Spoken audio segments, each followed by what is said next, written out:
मातृभाषा इस देश में किसे माना जाए? समग्रता को हम अगर ध्यान में रखते हुए बात करें तो हिंदी इस राष्ट्र की प्रतिनिधि भाषा होनी चाहिए। आज का जो बच्चा है वो अंग्रेजी नहीं बोलता है तो अपने आप को बहुत छोटा महसूस करता है। जिस भी विद्यालय में या महाविद्यालय में जाना होता उसके पहले वो गुरु के शरण में जाते थे, गुरु आज्ञा के बाद वो शिक्षा ग्रहण करते थे। तो शिक्षा में संस्कृति का समावेश था।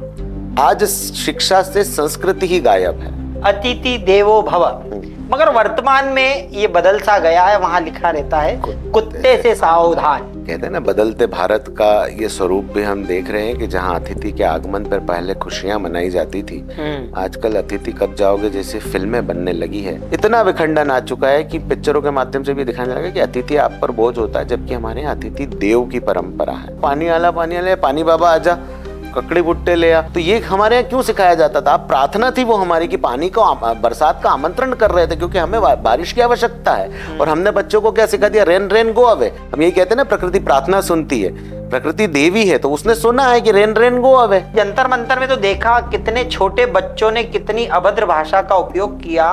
कि देश में एक बच्ची ये नारे लगा रही कि 4 चवन्नी घोड़े पर। ये भाषा भारत की कैसे हो सकती है? हमारे यहाँ ये जेनजी, मिलेनियम और इन सब का कॉन्सेप्ट ही नहीं हुआ करता। भारत को तोड़ने वाली जो ताकतें हैं वो नए नए नैरेटिव इस देश के अंदर पहुंचाते हैं, नई नई शब्दावलियां गढ़ते हैं, नई नई परिभाषाएं देते हैं। एक ऐसा संगठन भी चल रहा है जिसमें भाषा की मर्यादा है। संघ ने ये सिखाया है कि आपका आचरण कैसा होना चाहिए। आप अगर नमस्ते सदा वत्सल्य कहेंगे, यानी कि आप भारत भूमि को नमस्ते कर रहे हैं, आप भारत भूमि को प्रणाम कर रहे हैं, जन्मभूमि को प्रणाम कर रहे हैं, तो आपके भीतर राष्ट्र जिंदा है, जागृत है। आज पंच से लेकर प्रधानमंत्री तक अगर कोई उत्पाद व्यक्तित्व बन रहा है तो राष्ट्रीय स्वयंसेवक संघ का निकल रहा है, क्योंकि राष्ट्रीय स्वयंसेवक संघ ने 100 वर्षों में हजारों नहीं, लाखों नहीं, करोड़ों योद्धा तैयार करे, अलग अलग क्षेत्रों में काम करने वाले लोग तैयार करें।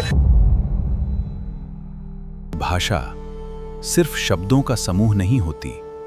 भाषा हमारी सोच है, हमारी स्मृतियां हैं और हमारी पहचान है। हमारे शब्दों में केवल हिंदी नहीं होती, उनमें सदियों की संस्कृति, संस्कार और भारतीयता भी साथ चलती है।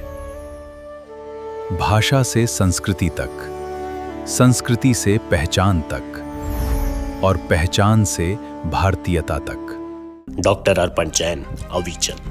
हिंदी भाषा पत्रकारिता और साहित्य के लिए समर्पित एक सक्रिय आवाज। हिंदी में 40 लाख से अधिक लोगों के हस्ताक्षर करवाकर विश्व कीर्तिमान बनाने से लेकर 15 पुस्तकों के लेखन और अनेक राष्ट्रीय सम्मानों तक उनका सफर हिंदी भाषा, साहित्य और पत्रकारिता के प्रति निरंतर समर्पण की कहानी है। देश भर में पत्रकारों को संगठित करने, पत्रकार सुरक्षा कानून की मांग और हिंदी के प्रचार प्रसार के लिए चलाए गए अभियानों ने उन्हें एक अलग पहचान दी है।